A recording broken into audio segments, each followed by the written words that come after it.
everybody. You are still tuned into the Vuyo Joboda show live from New York City. You're gonna for a bit because I'm enjoying New York City.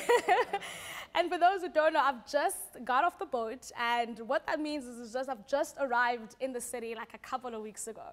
So everything is still new and everything is still fresh, and I'm still having to, you know, explain to everyone what my name means and how to say my name, because a lot of people have been getting so confused every time I have to say, hello, hi, my name is Vuyo, and the thing I hear is, what did you say? So I'm still getting accustomed to everything, and everyone is still getting to know me as well in this city. But what I've been enjoying doing in my time here in this city, as I said earlier on, is the art space. And I had to make sure that we open up the show in a very arty capacity. So currently exhibiting right here at the Triangle Loft, ladies and gents, I'm so excited to welcome onto the show the one and only Telvin Wallace. Hello. Please grab a seat. And then joining Telvin, it is Jocelyn, also known as SuperGoode.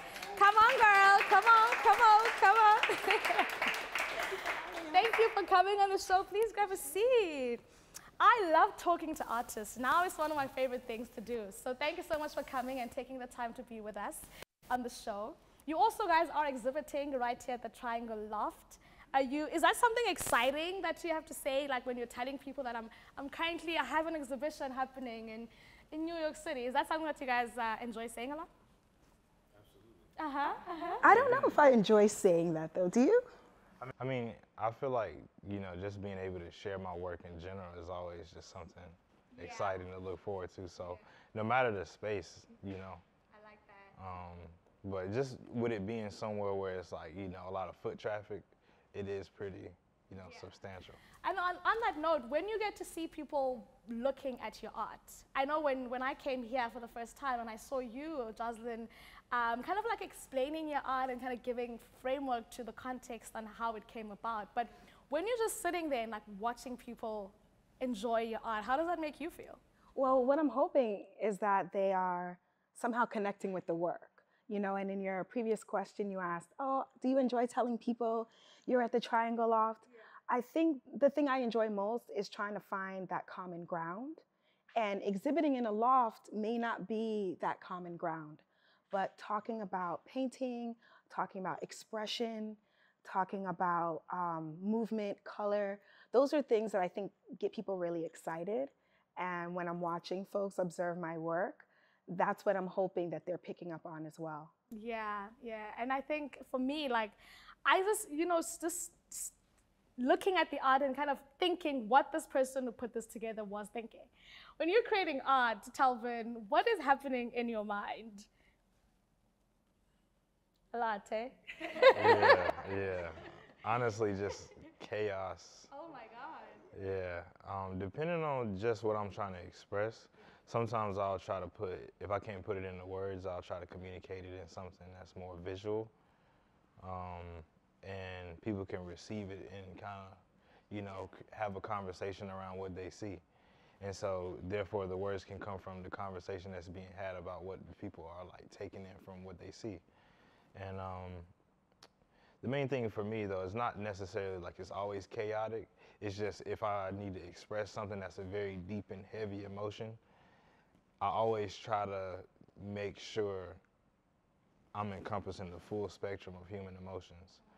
So that's the thing, is like, whenever you don't include chaos, you know, of course there are good things that happen in life, but when you don't include the chaos, or the good, the bad, and the ugly, as they say, I feel like you're just missing out on the opportunity to take advantage of communicating those emotions that people probably feel. And like she said, finding the common ground, I feel like this is an opportunity to find a common ground in communication, because as an artist, these are just situations where you find yourself communicating on a different plane. Yeah. And so it's just more about like trying to find that relatability between, you know, people. I like that, and it's so deep. You guys just hearing how deep artists are, and it's just like, oh my goodness. I like the channeling in which artists get to kind of constantly have to do channeling within self, because what you guys feel is what we get to see. Now, John, you kind of have a multiplicity within how you express art, right? It's not just only in painting, but there's other ways in which you go about doing that. What would you say is your way of expression? So I think of expression alongside with the human form, you know. The control and regulating of bodies is always something of contention. You know, just looking at the African American experience, our bodies were literally enslaved and controlled. And so in this moment in time where we have a level of freedom, it's looking at how can the whole body be part of that self-expression. Painting is one way. I mean, it's literally gestures that come from the wrist, the shoulder, the elbow. All those things are moving to create those strokes, but also through dance. I'm also a roller skater. Performing and teaching others, it activates the full body. And I think what's interesting about that is when you think about art, what is that idea? It's not tangible. It's something that begins in the mind. It's something that is in a space that we can't even touch. And yet through the process of creating art, we bring it forward into a shared reality where other people can also experience that. So I think that's a very powerful thing about being a creator. And I would hope that art reminds other people who may not call themselves artists that the ability to create, to bring something from within your body and within your mind and share it in a world with tons of other people is at the core of our humanity and what connects all of us. So there's something really powerful in being an artist, but there's also something very regular in it as well. That's so interesting, and how you're kind of contrasting the importance of it and the regularity of it, right? But it's also part of everyday life. It's part of everyday life. And what inspirations do you guys take from everyday life, from your own experiences, that you are comfortable and vulnerable enough to put on a canvas? Or do you even go that far? And we'll start with you, Jocelyn. Well, I know for me, I've always had an active imagination. Yeah. For better or for worse. And I'm also very sensitive. So these are things that, you know, when you grow up, children, when you're in kindergarten, your imagination is celebrated. But every year that you get older, society is telling you to stop imagining so that you can conform. And those of us who are still in touch with our inner child, I feel like that's a great source of inspiration. And also the things that I feel. And as much as feeling helps to activate my work, it can be overwhelming. Yeah. So those are huge sources of inspiration, is managing and processing my feeling, expressing. You know, I always make the analogy like expression is breathing, expression is release. And if you don't release, you feel it. If you have gas and you don't release it, you feel that tightness. And when you have emotion that's not released, you still feel that tightness. So my inspiration comes from recognizing the importance of releasing, of just having all sorts of things always dancing around in my mind. Still being very good friends with my inner child and taking care of her. That's so lovely, taking care of the inner child. Yeah, round of applause for that. It's amazing. It's amazing. And Telvin, this kind of work that you've put on this exact exhibition, want to share more of what this work is and why it was important for you to kind of basically showcase it now at this exhibition? With this specific work, so this one over in the corner, I titled it Love Drought. It was after a Beyonce song. I think at the Beyonce Love Drought. Okay, yeah, okay, so I see you. I'll let my models pick the songs. So I don't really have full creative control. Just because it's like I said, I want to encompass the full spectrum of human emotions. So I think at the time I was in undergrad, and I think I was dealing with just some heavy emotional stuff like grief, heartbreak, the normal everyday things. I feel like everybody experiences these things, like she said. And I feel like a day-to-day thing. You have to deal with people. All we have is each other, so you use each other to get some sort of understanding and move towards understanding. And just with the work, though, specifically the larger one, because it's more recent, it was me pretty much thinking about the things that I was going through at the time, So I put some ominous clouds in the background and think about something about to happen. And I'm thinking about how the power of something like your dreams, that's a source of inspiration for the material that I come up with, because essentially your dreams are a reflection of your subconscious, or things that you might not want to express, or things you repress in your day-to-day. You know, like, just like you mentioned, every day you have to communicate with people, but there might be something you don't want to communicate in a specific conversation, but you withhold that, then it comes out in a dream, you know. And something like I really like this piece right here. It makes me feel a lot, but I want to articulate what it makes me feel. So I like the part where, and this is something like, you know, everybody, you know, eats every day, you know, I hope so, but the thing is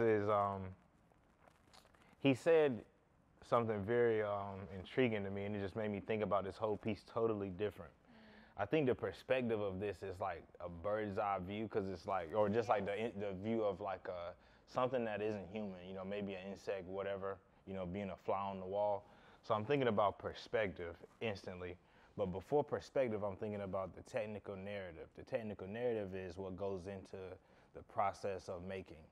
And so the part where he was talking about him using charcoal when he was younger, what makes this piece intriguing to me is that as he got older, you know, refining that inner child, it goes from charcoal to, you know, him using a torch. But I think people forget how you make charcoal is you like burn it at 750 degrees Fahrenheit, and then you get, you know, the mark. So using the torch to create the value is a part of the technical narrative, and then using the bird's eye view, and then, you know, the birds literally in the, you know.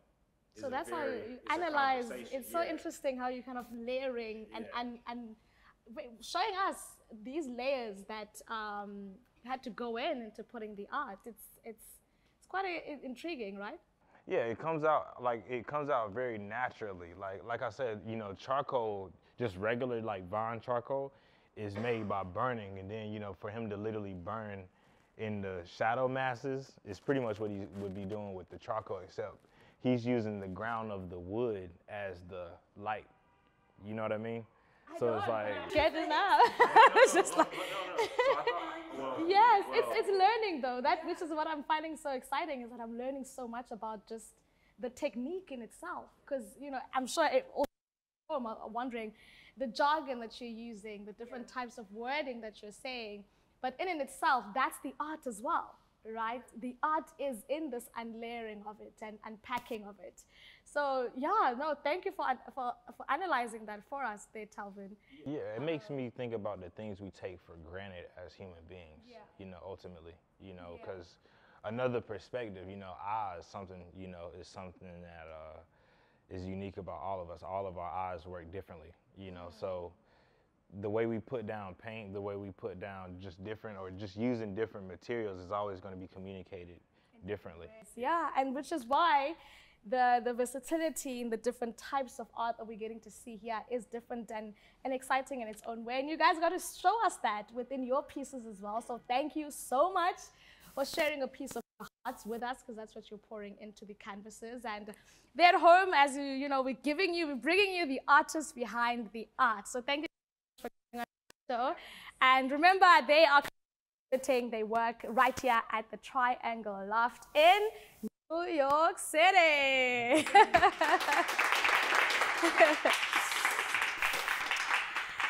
Now, I did promise you that we have so you do want to stick right there and don't break. We are chatting foam, and of course, we're going to be dancing a little bit to some music. So see you straight after this.